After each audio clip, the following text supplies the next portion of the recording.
So, good morning guys. Ako nga pala si Paul Kevin po. Ngayon pong araw is matututunan nyo po sa akin is about gumawa po ng terrain, maglagay po ng character sa Unity, simple questing po, din scoring po. So, sana po matakal po natin to lahat within 10 minutes po. So, kung may Unity na po kayo, i-open nyo lang po yung Unity.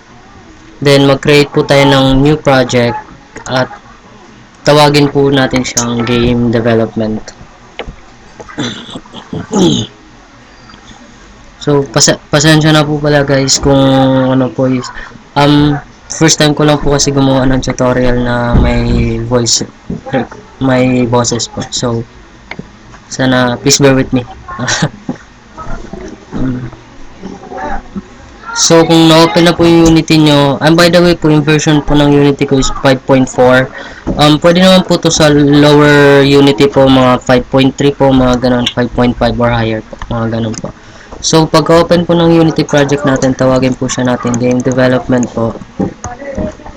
Then, create po siya.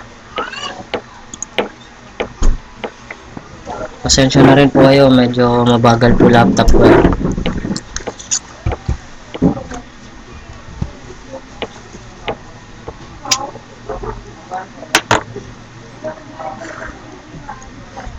So, bali po yung may tuturo ko lang po sa inyo is mga basic ano lang po kasi hindi naman po talaga totally pro.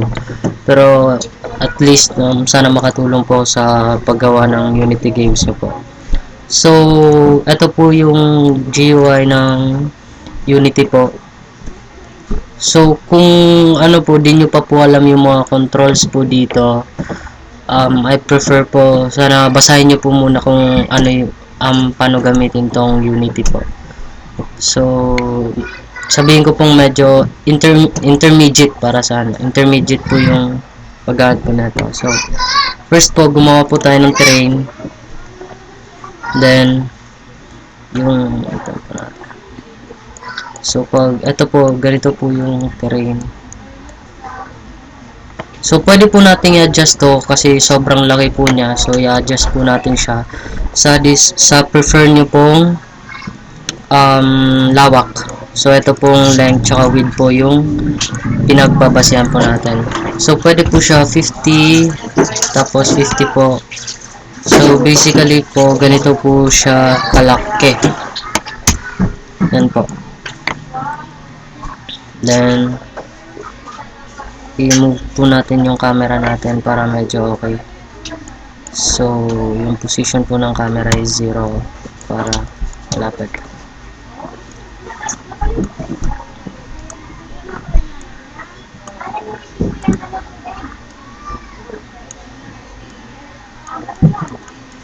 So, yun po. Medyo adjust lang po natin konti yung camera.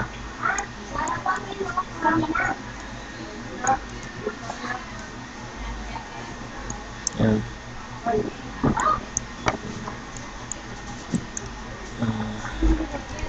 So, kung gusto nyo po pala na mabago po yung korte po ng terrain nyo po, ito po yung paglalaruan po nating tatlong to. So, kung gusto nyo po is parang ganito po siya. Yan po. So, kayo na po bahala sa paggawa ng design po para sa terrain nyo po. Ako po, medyo basic lang po yung gagawin ko pong design para sa tutorial po na ito.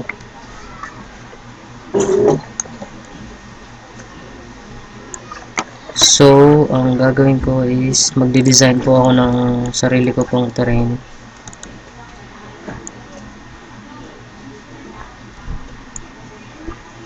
So,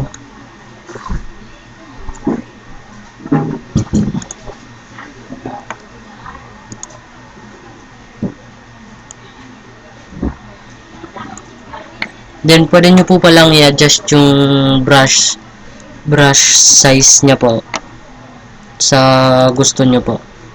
Tulad po nito, gusto ko palakihan yung brush size ng 60, nasa sa inyo po yun.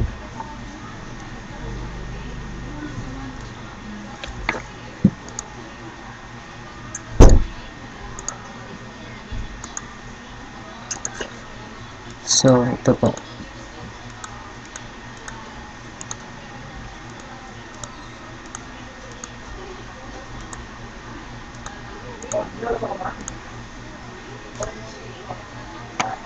So, okay na po ako dyan sa ganyang design. For example po.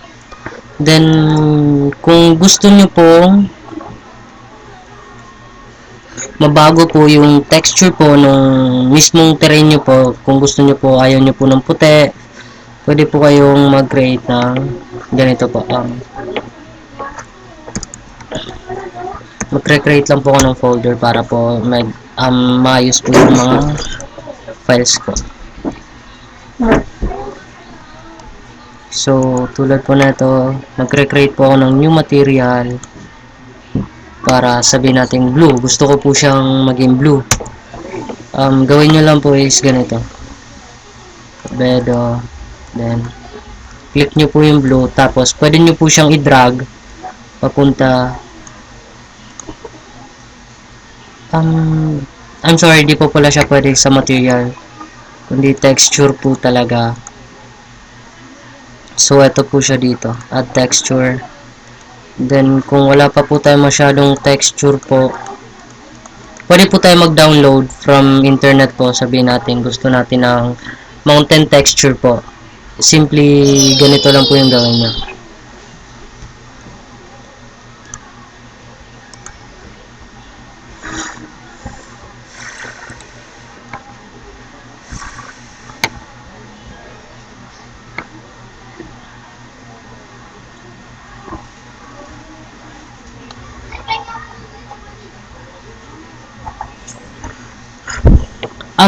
Okay lang naman din po pala na hindi kayo mismo gumawa dito sa Unity ng terrain.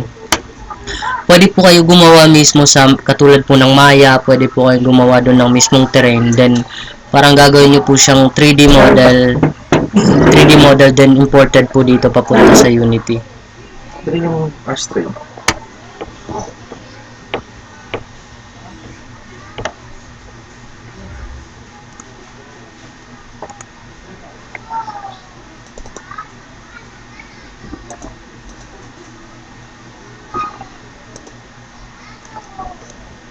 So, pagpasensyahan nyo na po yung laptop ko po talagang mabagal. Pwede nyo po skip na lang po to.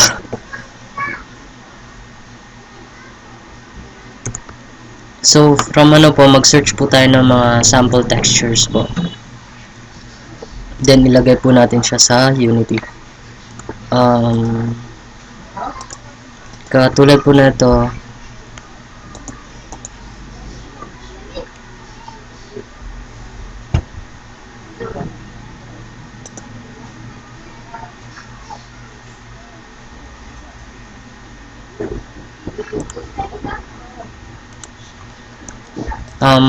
katulad po na ito, mountain texture po.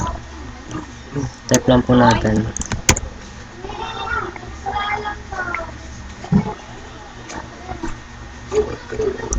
Katulad po na ito. Simply download lang po natin tong mismong picture na to. Then, i-drag lang po natin from desktop to Unity project nyo po.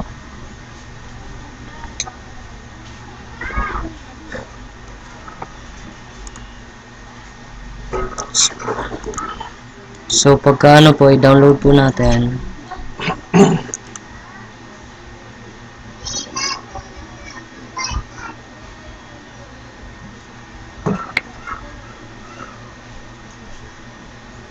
Then, save po natin siya sa desktop. Kunyari. Or pwede rin direct po, papunta dun sa Unity project nyo po. Hanapin nyo lang po yung project nyo, then sa asset, punta sa texture, then dito nyo po i-save. So, after nyo po mag-download, balik po tayo sa Unity. Then, hintayin po natin mag-import yung picture.